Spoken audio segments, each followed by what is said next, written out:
Hi everyone, I'm Julianne Now, and you're listening to the Lady Now Show, where I feature conscious conversations about health, life, love, cannabis, yoga, spirituality, women's empowerment, and so much more. I believe a holistic life starts from the inside and is reflected like a movie projector out into your outside world. This is also a space where it's like having your best friend answer all your questions while sharing her best insights all in one. I'm so happy to have you here.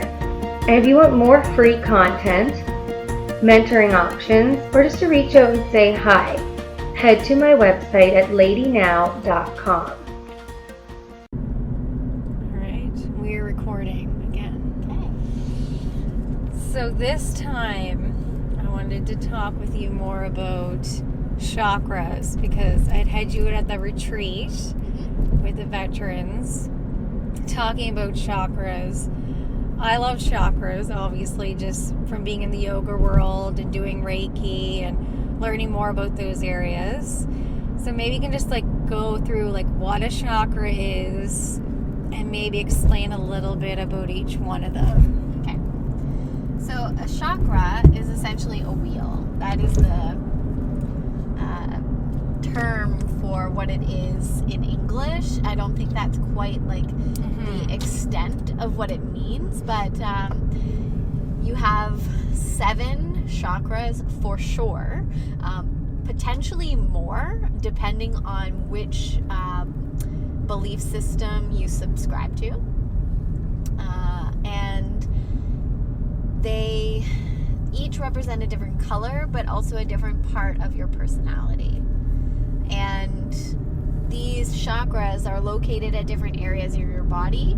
And when one is out of sync, it can directly affect how you respond, your emotional state, and, well, many other things. Could actually relate to physical problems.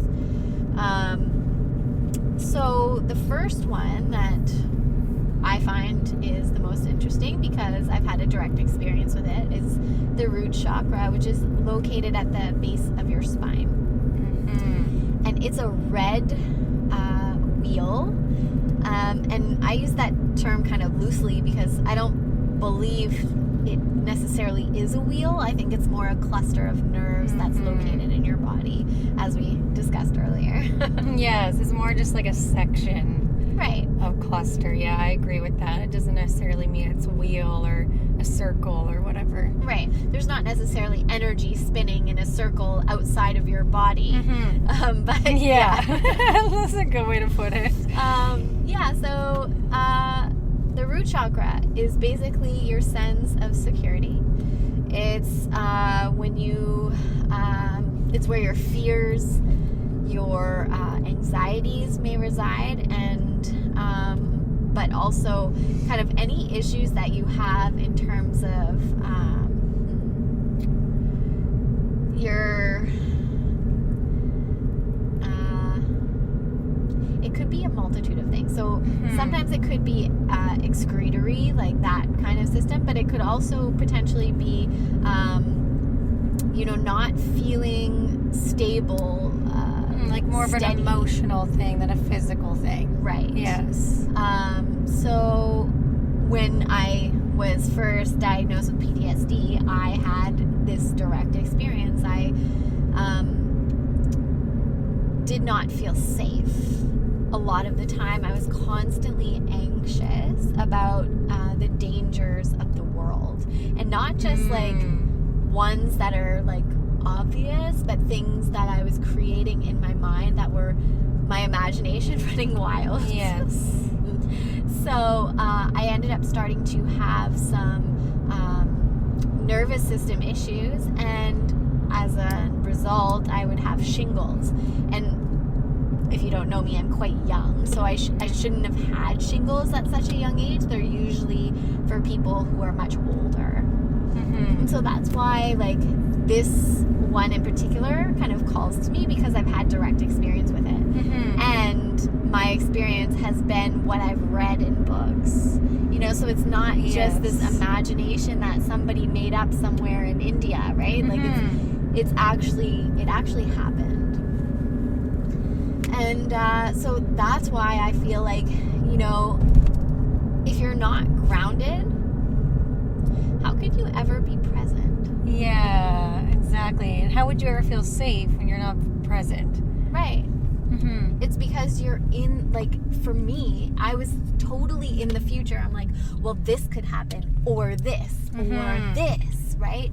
And so I was never living in the moment with my feet on the ground and saying, well, this is actually what's happening. So, like, screw what could happen. Exactly. Yeah, exactly.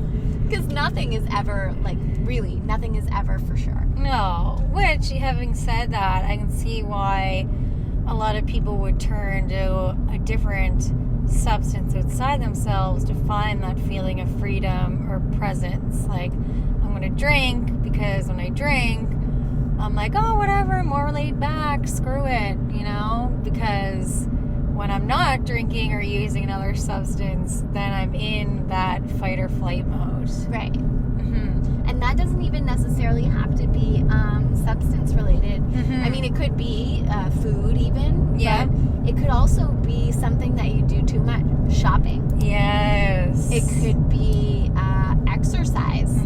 You could do it to an extreme. Right? There's all these other things that maybe are causing you to focus, but on something that may even cause you stress. Yes. Right? Like if you're feeding off it. Right. Yes. Right. So shopping is one that I come back to because it's kind of one of those things as consumers we want to shop, right? Yes. And the moment that you spend your money feels great, but the after effect of having debt feels so heavy. It does. Right? And so I guess that's just another way of a coping mechanism. So yes, you feel good in the moment, but it causes you more stress than it's worth. So maybe we can go through just a little brief description of the other chakras. Yeah, sure. And like what's up from the root chakra. So up from the root chakra, basically between your two hip points would be your sacral chakra.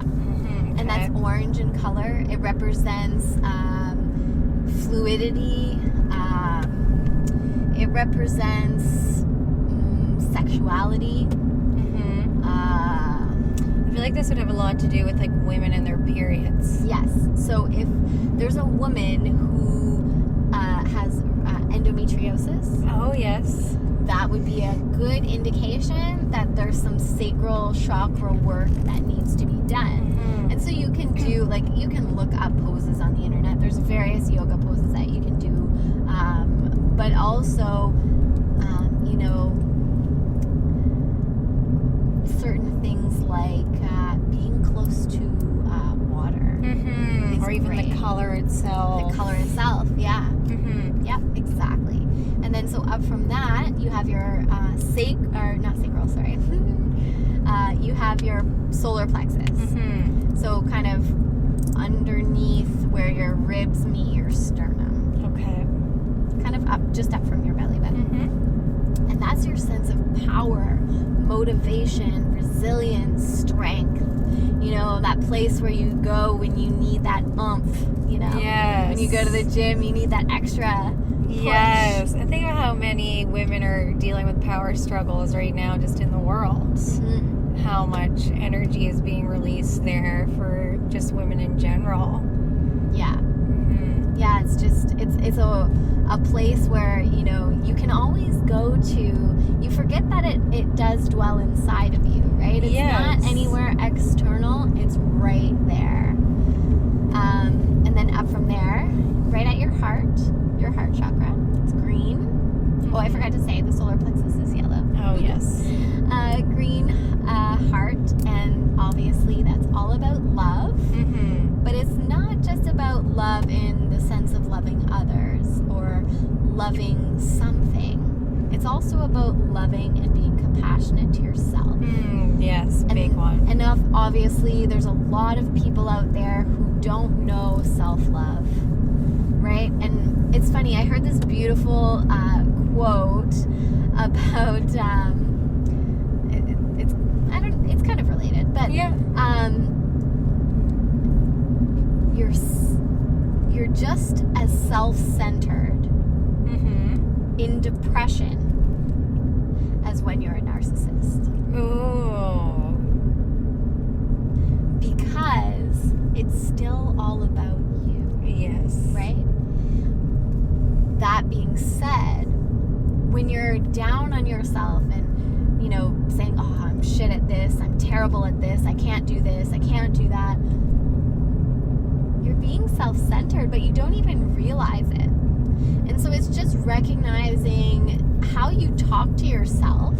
It's almost like when your friend's like, you need to get over yourself. Right. That's like, why are you wasting so much time talking about how shitty you are? Like, get over yourself. Yeah, like in your mind, you need to be that best friend and be like, yeah, okay, get over it. Yeah, I'm great. What am I going to do later today, and how can I serve someone else? Right, so it's that shift in focus. Yes. Right? And then we have the throat chakra, which is blue.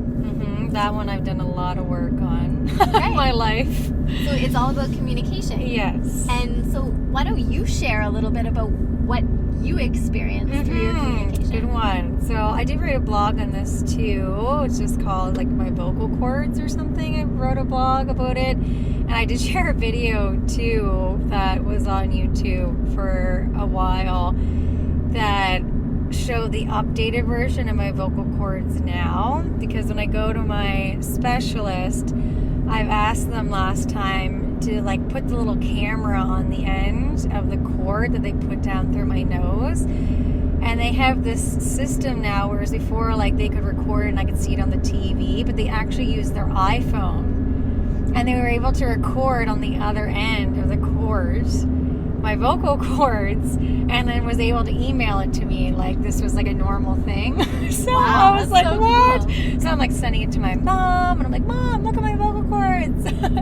But back when I was like 13 or 14, my voice changed super quickly, and I would lose my voice quickly. I would sometimes lose it for days. I had cysts on my vocal cords, I had nodules, I had cysts again, I had scar tissue. It was a lot going on for years. And then once I started to change my diet, less stress, better like emotional intelligence, better communication, like learning more like self-development and self-help, but also just exploring other avenues other than like going to doctors. I wanted to do surgery, but I didn't want to do surgery. I was like, I want to know why. Like, why does this keep happening? And then why does it go away? And then why does it come back?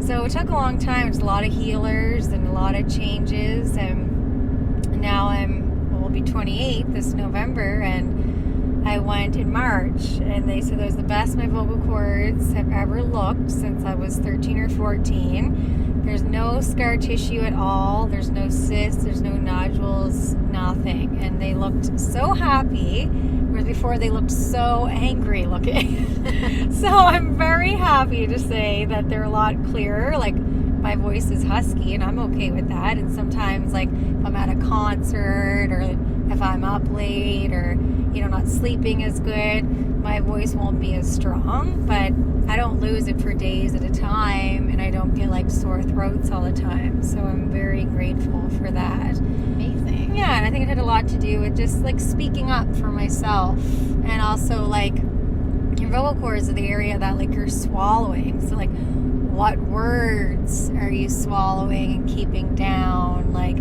what foods are you swallowing and putting into your body? Like, just being more conscious of that. Amazing.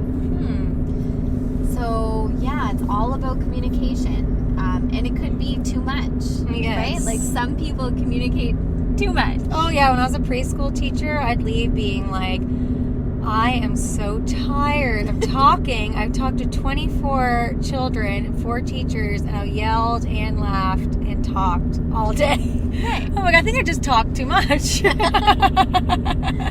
that's totally a thing too. Good point. And then we have the third eye. So the third eye is between your eyes, between your eyebrows. It's the place of, I like to say seeing.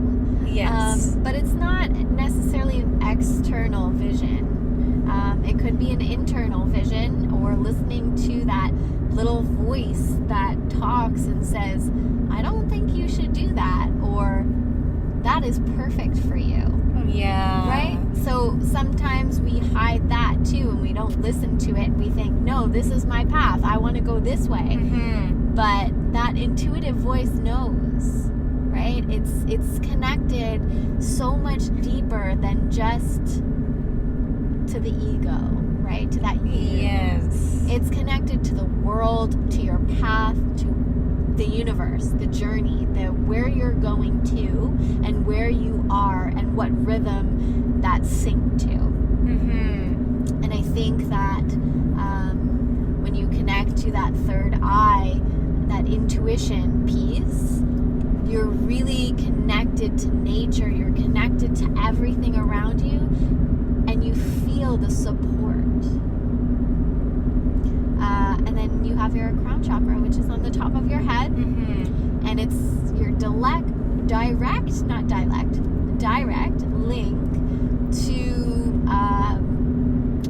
divine, universe, whatever it is you believe in that is there supporting you. So if you don't believe in anything, great. It's the universe. It's the planets. It's the life. Yeah, right? the wind, the energy around you can be anything. Right. Love, feelings. Whatever it is you resonate with. Exactly. And it's kind of so the third eye is purple, but the crown chakra doesn't really have a color. It's more like a rainbow of colors. It's light itself. It's good way of explaining it. that prism of color. So that's kind of the chakras in a nutshell. They all directly link to physical, emotional parts of you, and when they're out of sync, they will let you know. Oh yes, they will let you know. It may manifest itself as a physical problem, like maybe it's a bladder infection, or it could be cancer. Yeah. And maybe you haven't recognized that you've been hiding some of those emotions, whether it's communicating or whether it's self-love, right? Yes. And it usually transpires in the place in your body that chakra that it's connected to. Yeah, so beautiful. I know like Reiki and yoga will balance the chakras. Is there anything else like visualization with meditation or something like that that's like attainable that people could do on their own just to balance and start getting more tuned with their energy systems? Yeah. So there's so many ways. So people don't realize that there's not just one method. You can do yoga. You can sing mantras. There's various mantras for each one. You can look them up. It's I forgot about Lam, that. Vam, Yam, Ram, Ham, Om, and then the crown doesn't really have one. But then there's also pictures. So each chakra has a picture of a lotus, and it's different lotuses. You can look them up. They're fairly they're called yantras. Okay. You can visualize the color of each one, and you can also, everything you need for each one is available to you in nature. the simplest resource because it's right there. Right. So root, feet in the grass, in the actual earth. Yes. Up from there you have water, so being close to a river, an ocean, something flowing. Up from there, fire, being close to a campfire, heated source of some kind. Wind is the heart chakra. Throat is sky. Oh, yes. So really, the blue sky. Yes, just connecting to the sky, the clouds, everything that's represented in the sky. And then you have your third eye, which is going internally, meditation, just really looking at yourself from a third-party perspective. So you're looking at yourself, although you want to take the consciousness of a friend, right? Like you're looking at yourself, but as your best friend. Well, that's a great way of putting it. Because we are so much nicer to, like, our friends. And then we say stuff about ourselves, and we're like, okay, what would my friends say to me if I were to tell them what I just said about myself and how mean I was to myself, or how sad it was that I was just talking that way to myself. Right, because you're so much more compassionate when you're looking at somebody else. Yeah, for sure. Anything else you'd like to share about chakras or energy before we wrap it up? One last thing that I think is the most important. Surround yourself with people like yourself, who are in the same place as you, working towards a common goal.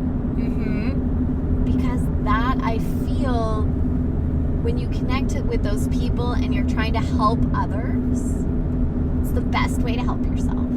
Totally. Yeah. I love that. So thank you so much, Carolyn. We're totally going to do more podcasts. I love it. Oh, it's so many different topics. I love it. Let's keep going. I love it. We're totally going to do this again. Until next time.